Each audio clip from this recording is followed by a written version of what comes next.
no redos. That's what the president has to say about Bob Mueller testifying to Congress. I'm Tom Hansen with more on the mounting pressure in the nation's capital. And here in Montana, learn how a new bill waiting for the governor's signature will drastically change Montana's medical marijuana business and how patients get access to the drug. Good morning to you. We're at 6:29 and welcome to your Monday. Chet Lehman, Missy O'Malley with you here. Matt Elwell has our forecast in just a few moments. Our top story for you here, Special Counsel Robert Mueller should not testify before lawmakers on Capitol Hill, according to President Trump. CBS's Tom Hansen has more now on why the president has suddenly changed his mind on this subject.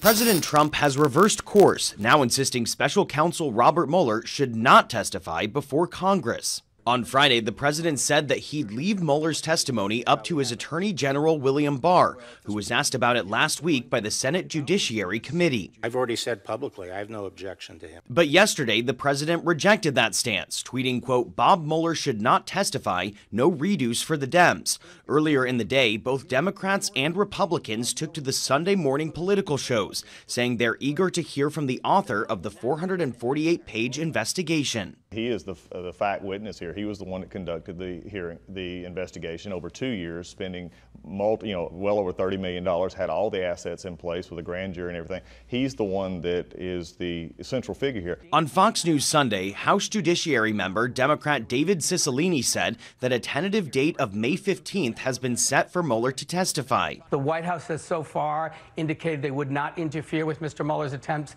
to testify. We hope that won't change. Cicilline later clarified on Twitter that, quote, nothing has been agreed to yet, and that a date had only been proposed but not yet accepted. Tom Hansen, CBS News, New York. Now, House Judiciary Committee Chairman Jerry Nadler has, meantime, given Attorney General William Barr until today to deliver an unredacted version of the report. Nadler says if the full report is not delivered, he'll move forward with an effort to hold Barr in contempt of Congress. More on CBS This Morning coming up at 7 o'clock on that topic. Certainly. Yep. Well, we're starting off, like you said, chilly but not cold. No, it's pleasant. Temperatures are really not warming up a whole lot during the first half of the week. It's the second half of the week that we start to see things get better. I'm good with that. There you go. Me too. Get better. Temperature-wise, we're all right. We're into the 30s. There are a few passing showers that are showing up on radar, so don't be surprised to see a drip or drop on your windshield. I just don't think it's going to be an overwhelming chance for today. Better chances later in the week. Look for daytime highs today to be into the mid-50s, a slight breeze that'll keep things a little cool. But we do have warmer weather on the way. We're, of course, going to talk more in depth about that in just a few minutes. Thank you for that, Matt. Now 6:32 in Billings. 2 pedestrians were hit by vehicles within less than 24 hours. A woman was struck and killed late Saturday night near the intersection of King Avenue and 48th Street West. According to Montana Highway Patrol, a vehicle traveling east while the roads were dry when it hit and killed a 42-year-old woman. That crash reported at 11:20 p.m. It is not clear yet if the driver was detained or ticketed. We were told they were not injured. And the current legislation session has closed, and bills have made their way to Governor Steve Bullock's desk to be signed. One of those bills is Senate Bill 265 to revamp medical marijuana programs in Montana. TN's Marcus Boyer finds out what this would mean for the state. When Montana's medical marijuana program first debuted in 2004, it unfortunately had some difficulties. Kind of just the Wild West. Everybody was advertising where they wanted to. Doing whatever they wanted to with absolutely no oversight. With the passing of Senate Bill 333 back in 2017 and the current passing of Bill 265, there have been a lot of revisions to the program that tackle different elements. The most noticeable change being the untethering of patients from only having one caregiver, while placing a 5-ounce limit patients can buy each month. The state will have a system set up of all the providers who are in their tracking system. And you can choose whichever one you want to go to. So that'll give patients the freedom if they're traveling to go somewhere else. For patients now being able to shop at multiple dispensaries, what does that mean for the competition in the industry? It's also going to allow providers to focus much more so on their niche. Say one provider is excellent at making edibles, and the flower they grow isn't quite as excellent. it's going to allow them to focus much more so on just edibles. In 2018, the total sales in the medical marijuana program reached $45 million. With the tax being raised back to 4% to fund the program, where exactly is all the excess revenue going? As the bill is written right now, everything that exceeds above and beyond that is going to go into alternative pain management resources. So, you know, helping with this opioid epidemic that's going on everywhere. Just educating people that, you know, not only cannabis is out there, but there are a lot of other holistic alternative methods to alleviate yourself. One aspect that hasn't changed is the restrictions on advertising, prohibiting the industry from advertising in any medium, including electronic. Something the providers don't necessarily agree with. Liquor stores are allowed to advertise. Tobacco and liquor companies are both allowed to advertise. So what makes cannabis any different from that? I find it odd that our business is one of the few where we're not allowed to do that. I mean, advertising, any other business can advertise. Now, the one thing that we can do as providers is create a website. It's not allowed to have any sort of pricing on it, any sort of availability, any bit about what we do, just the business that we are. With the laws changing and the industry continuing to grow, what do providers hope for the future, and how do they feel about this change? One big thing that I want to see is providers working more so with each other, and it being a lot less cutthroat. I think it's a positive move. There's going to be drawbacks to any laws that change, but overall I think we're moving in the right direction in Montana to help our patients out. Reporting in Billings, Marcus Boyer, MTN News. Marcus tells us if signed by the governor, that bill would go into effect July of 2020.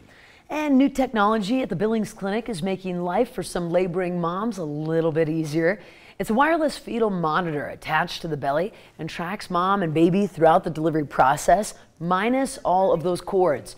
Nurses began using this technology in February. It's only been available in the U.S. for about a year and a half. And because it uses wireless signals, laboring moms can get up and move around during labor. Nurse Haley Fisher fought to get this new technology at the clinic and says it's already proven to be extremely beneficial. It's been proven in multiple studies that being able to ambulate and be up in different positions, such as on birthing balls, in the shower, in the tub, a lot of these different positions help moms with the actual labor process itself and helping it progress. Now, Fisher says once the device is on it, it does not have to be repositioned, unlike the traditional fetal monitors, which must be adjusted every movement of mom and the baby. That's awesome. You've gone through that process three times. Watched it. I haven't obviously had it on me. I watched it with Lynn for sure. But to see that, yeah, you know, it's phenomenal. That's so great. Try to find something to make it as comfortable as you possibly can.